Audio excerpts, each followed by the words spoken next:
France 24 et Radio France Internationale ont été ce lundi interdites d'antenne par la HAC pour 3 mois au Togo. Ils sont accusés d'avoir relayé des propos inexacts et tendancieux après des manifestations qui ont secoué le pays au début du mois. Cette suspension vient réduire un peu plus l'espace de diffusion en Afrique de l'Ouest de ces 2 médias publics français suspendus depuis plusieurs années au Mali, Burkina Faso et Niger, 3 pays sahéliens dirigés par des juntes militaires.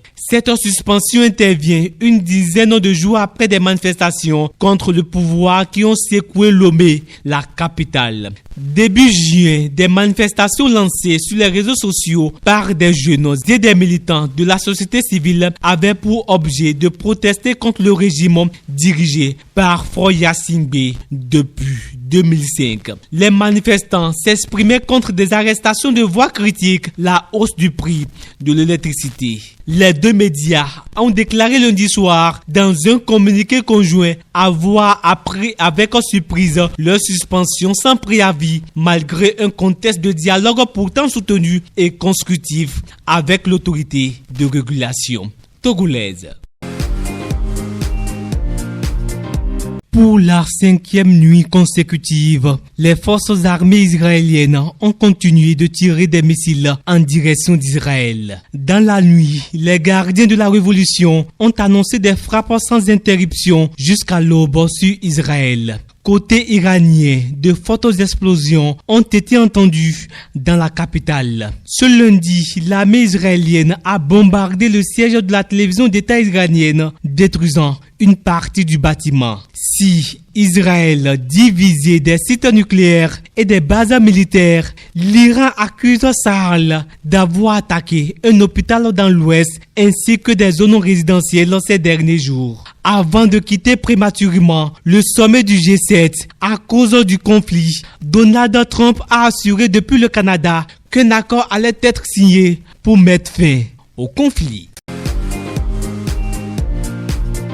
En RDC, l'Assemblée nationale a autorisé dimanche 15 juin 2025 les poursuites judiciaires contre le ministre de la Justice Constant Moutamba. Inculpé pour détournement de deniers publics, il est accusé d'avoir transféré 19 millions de dollars à une société privée dans le cadre d'un contrat non validé par la première ministre pour la construction d'une prison à Kisangani. Le contrat de 29 millions aurait dépassé les limites légales d'acompte. La société bénéficiaire est décrite comme fantôme sans existence physique ni expertise.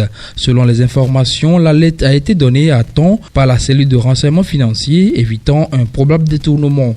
Moutamba, qui devrait démissionner conformément à la loi, dénonce un acharnement politique. Par ailleurs, le Parlement a refusé d'examiner une seconde requête pour outrage à institution. Un procès pourrait s'ouvrir les jours à venir.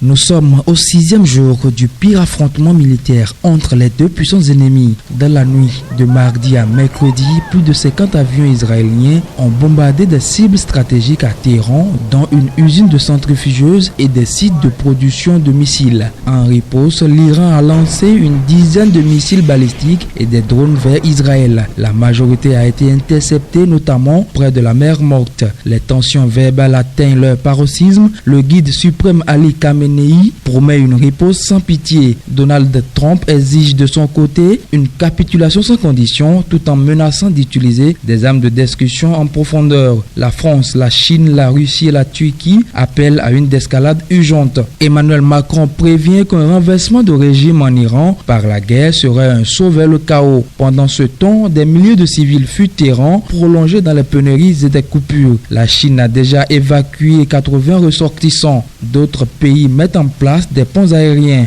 En Iran, le bilan humain s'alourdit. 224 morts et plus de 1200 blessés. Côté israélien, 24 morts et près de 600 blessés depuis le début du conflit. La communauté internationale retient son souffle. Israël et l'Iran plus proches que jamais d'un point de non-retour. Au Kenya, une vidéo largement diffusée sur les réseaux sociaux provoque l'indignation. Des jeunes manifestants non armés battus en pleine rue de Nairobi. La scène s'est déroulée mardi 17 juin 2025 lors d'un rassemblement pacifique en hommage à Albert Ojwang, un enseignant décédé en détention au début du mois de juin. Très vite, la manifestation a dégénéré. Des groupes de civils armés de bâtons ont attaqué les protestataires et en réponse, certains manifestants ont incendié des motos. Les forces de l'ordre, elles, ont dispersé la foule à coups de gaz lacrymogène. Face à la pression publique, la police a reconnu qu'un de ses agents avait fait usage abusif de son arme et annoncé son arrestation. Plusieurs ONG dénoncent une répression brutale et un climat d'impunité dans la gestion des manifestations citoyennes au Kenya. Ce 18 juin 2025 à Washington, des experts congolais et rwandais ont paraphé un accord préliminaire de paix sous médiation américaine. Ce texte, basé sur la déclaration de principe du 25 avril, prévoit 5 engagements majeurs dont le respect des frontières, l'arrêt des hostilités, le désarmement des groupes armés et la coopération sécuritaire via la CONOPS. Il envisage également un cadre d'intégration économique régionale. La signature officielle par les ministres des Affaires étrangères des deux pays est attendue le 27 juin en présence du secrétaire d'État américain Marco Rubio. Une rencontre au sommet incluant le président Donald Trump pourrait suivre en juillet prochain.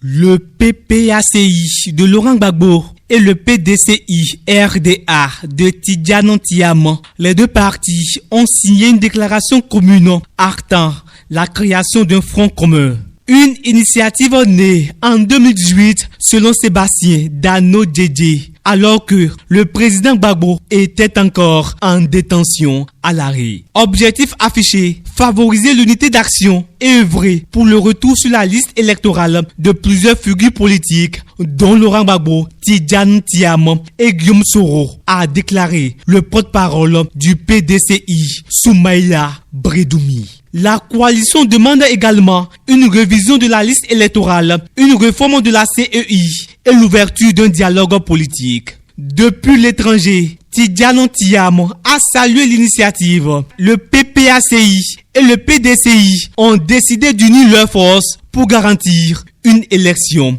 apaisée.